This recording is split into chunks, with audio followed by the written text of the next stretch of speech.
Streaming defenses in fantasy football is one of the biggest edges you can have. Having a defense that any given week could score 15, 20 plus points is a big way to get an advantage over your opponent, and it is incredibly easy to do a majority of the weeks of the season. In today's video, I have 5 defenses that I am very confident in for week number 4 that you can put into your lineup and get that edge on your opponent. If you guys have never watched one of these defenses to stream videos, the category of defenses that are going to be discussed in today's video are rostered in 50% of leagues or below in a majority of the big 4 platforms that we talk about: NFL, Sleeper, Yahoo, and ESPN. So if you're like, Nick, why did you not talk about the Vikings defense? It's because they're rostered in like 80+% of leagues. So without further ado, make sure you guys do hit that subscribe button down below if you are new. Let's get into my week number 4 defenses to stream. We begin with my number 1 defense to be streaming on the week, the Detroit Lions, going up against the Cleveland Browns at home in Detroit. The Lions defense currently rostered in 23% of leagues on NFL, 46% on Sleeper, 54% on Yahoo, and 55.7% over on ESPN. Now, the Lions do not play until tonight up against the Ravens in Baltimore on Monday Night Football, so we got to go back to week number 2 to look at their last defensive showing. Now, I will note that whether the Lions end up getting bent over a table in this game by the Ravens, or whether the Lions defense looks incredible, they're able to shut down Lamar Jackson, which honestly I don't think will end up happening. I do think that will be a high-scoring game. It doesn't affect my opinion one iota on the Lions versus the Cleveland Browns. Going up against the Ravens offense compared to the Cleveland Browns offense is night versus day. So even if the Lions defense looks terrible, even if they end up getting slashed up by that Ravens offense, I am not going to change my opinion at all. The Detroit Lions, the last time we saw them out was week number 2, up against the Bears at home in that Ben Johnson revenge game, the Ben Johnson return to home game. And in that game, the Lions win 52-21 with 4 sacks, 1 INT, 1 fumble recovery, and 21 points allowed. So with them playing very well up against the Chicago Bears, with my opinion being relatively high on the Detroit Lions defense as a whole, I feel very confident in them going up against geriatric Joe Flacco and the Cleveland Browns. Honestly, I think the quote-unquote Joe Flacco experiment, the plug is going to be pulled on that relatively soon. I think at some point we need to see someone else play quarterback for the Cleveland Browns because, frankly, Joe Flacco just isn't it. Now, Joe Flacco was quote-unquote good enough to beat the Green Bay Packers last week as the Green Bay Packers get stunned, disappointed, upset in a big way by the Cleveland Browns last week in Cleveland. They lose that game 10-13, but it really wasn't the fault of the Green Bay Packers defense.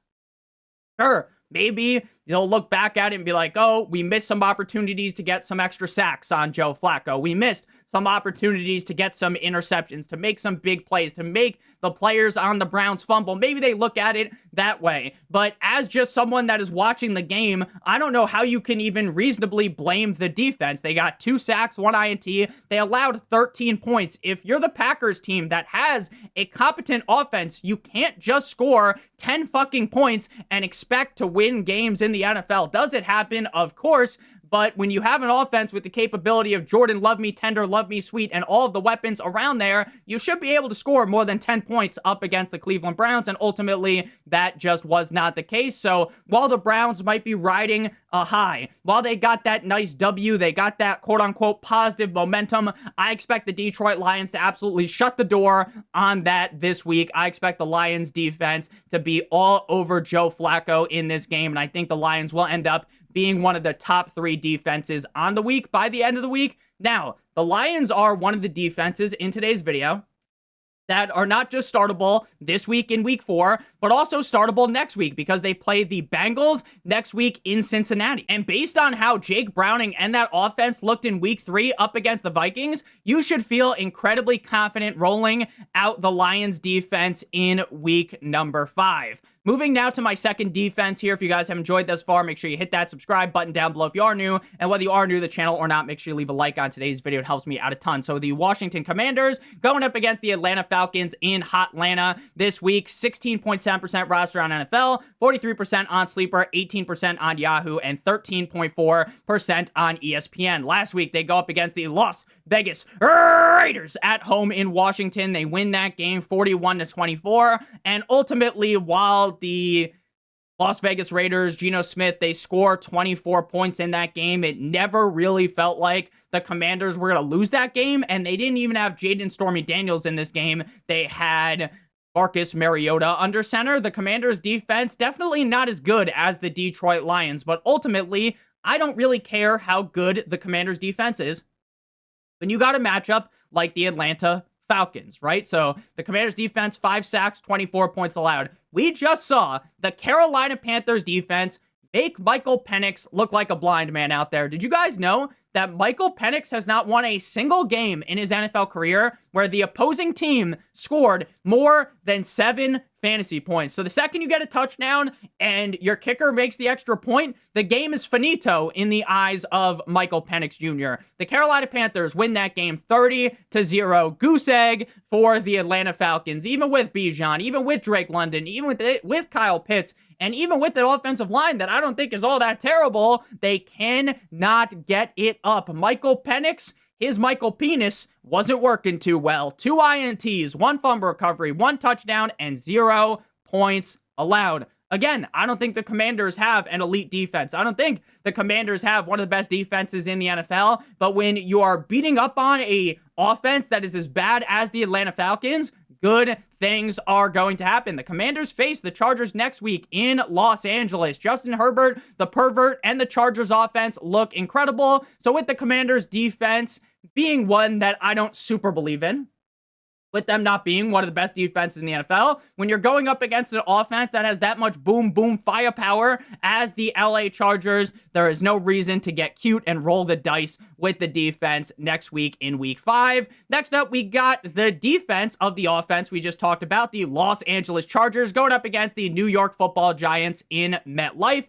29.2% roster on NFL for the Chargers, 9% on Sleeper, 49% on Yahoo, and 12.4% over on ESPN. Now, there is definitely some debate on where to rank the Chargers versus the Commanders, right? I think we all would feel very confident with the Detroit Lions defense.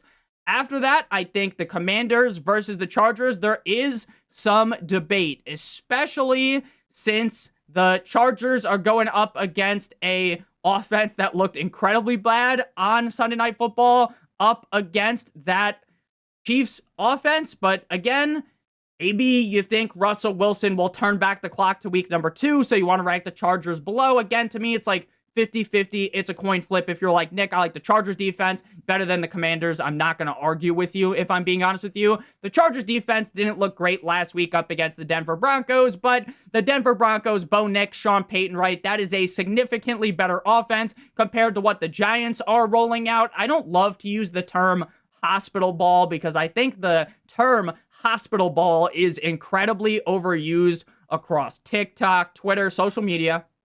But some of these throws, Russell Wilson is throwing the way of Malik Neighbors. Like, the guy is just getting fucking massacred out there. He's getting leveled because Russell Wilson throws his coveted moon ball into double coverage and Malik Neighbors is getting plowed like a hoe out there. And I really do feel very, very, very bad for Malik Neighbors because he just has to deal with all these dumbasses playing quarterback. Maybe Jackson Dart will come save him. Now, just real quick, I guess it has to do with this game, right? Because we're talking about the Giants, but I don't really understand why the Giants are bringing Jackson Dart out there to play one play every once in a while. Just either leave him out there, cut him loose, or make him sit on the bench. It's just a giant cock tease for all the Giants fans out there. So the Chargers defense, again, not amazing up against the Denver Broncos, but the Denver Broncos are light years ahead offensively. Shout out to Buzz compared to the Giants. 2 sacks, 20 points allowed in that game. The Kansas City Chiefs defense, week 3 at the New York Football Giants. They win that game 22-9. 2 sacks, 2 INTs, and 9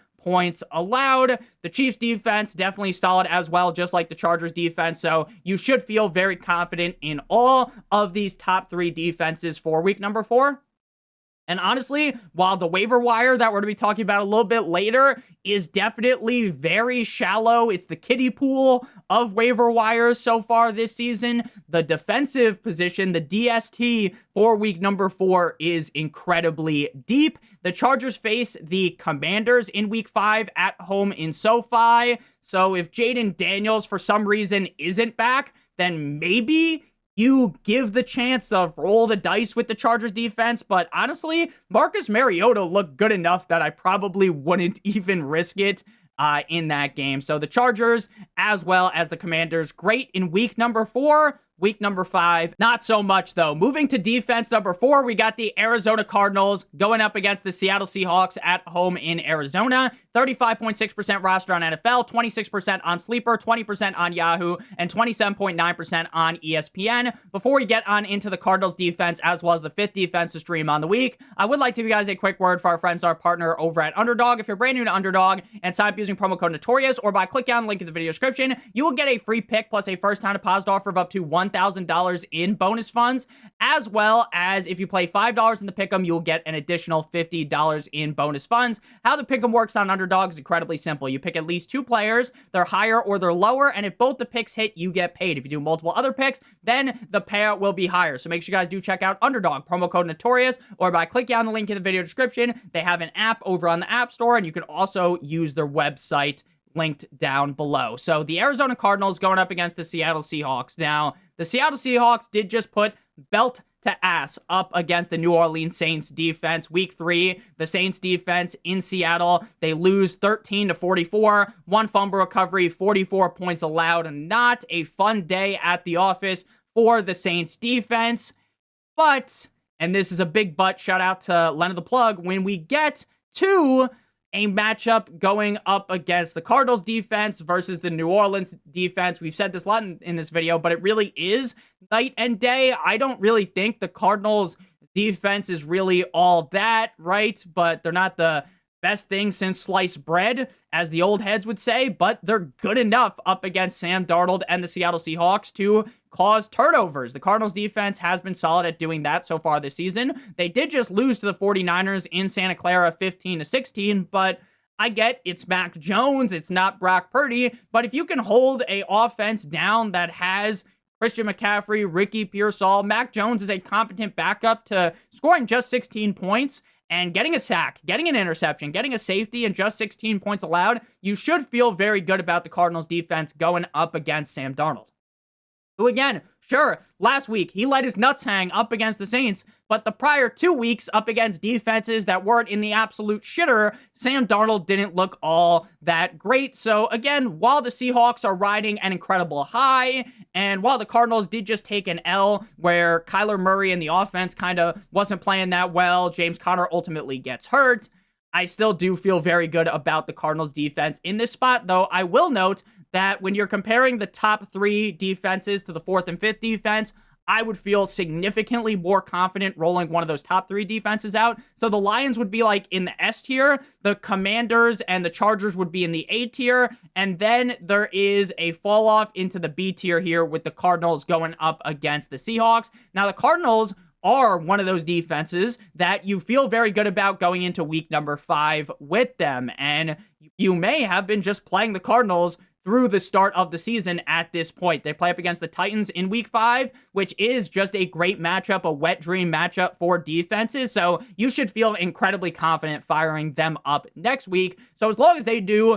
solid enough up against Seattle, you're feeling very good about the Cardinals defense to start off the season, and they definitely will be a defense next week that is ranked inside of my top 5, and if they are still readily available, we will be talking about them next week as well. Final defense to stream, the New England Patriots going up against the Carolina Panthers, 17.5% roster on NFL, 21% on Sleeper, 14% on Yahoo, and 49% over on ESPN. Now, once we got down to figure out what the 5th defense was, it was very easy with the top 4 figuring out who they they were. There were a couple of names I thought about for the 5th team here, but we will ultimately go with the Patriots. Now, have the Patriots defense lived up to expectations? The answer right there is very easy. It is a very strong fuck no, baby. But when you're going up against the Panthers offense that has been so hit or miss and mostly misses outside of last week, I think they're worth the dice roll in this spot. Again, 17.5% roster on NFL, 21% on Sleeper, 14% on Yahoo, and 49% on ESPN. The Patriots lose in week 3 versus the Steelers. They lose 14-21. They get 1 pick on Mr. Discount double check, and they allowed 21 points in that game.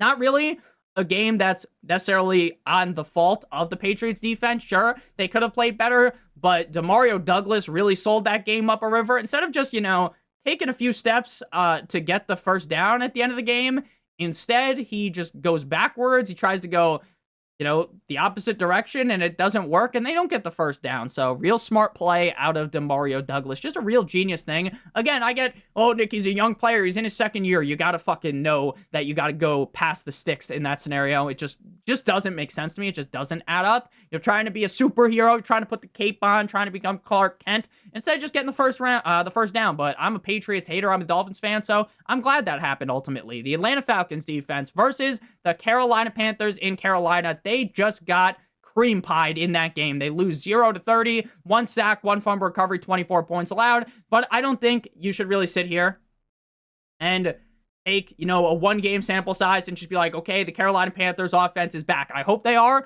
I'm a Bryce Young truther. I am a Tedero McMillan truther. I love Chuba Hubbard. So I hope the Panthers offense is back. The Panthers are firing at all cylinders, but ultimately, I think the Patriots defense could put them back in their place in this game. And even if the Panthers offense does look remotely solid enough, I think the Patriots defense is good enough to at least keep things at bay, and the Patriots defense won't completely face fuck you like the Atlanta Falcons defense did last week. Again, just 1 sack, 1 fumble recovery, 24 points allowed. The Patriots do face the Bills in Buffalo on Sunday Night Football next week, so sure, it is a divisional game, so maybe it's competitive like the Dolphins against the Bills. But we did see just a few weeks ago, the Bills go up against the Jets in week number 2, and that game wasn't competitive at all. So I really don't see the Patriots versus the Bills being that super close of a game where the Patriots defense are all over Josh Allen, making him make some boneheaded decisions. So there's no reason to keep the Patriots defense after this week. So thank you guys all so much for watching. If you did end up enjoying today's video, make sure that you hit that subscribe button down below. Like it owes you some money. Leave a like on today's video to help me out a ton. If you want to follow me on Twitter or X, please do so at NotoriousFantasy. So hope you guys have a great one. And as always, we'll be back later with the waiver wire video. Good boy.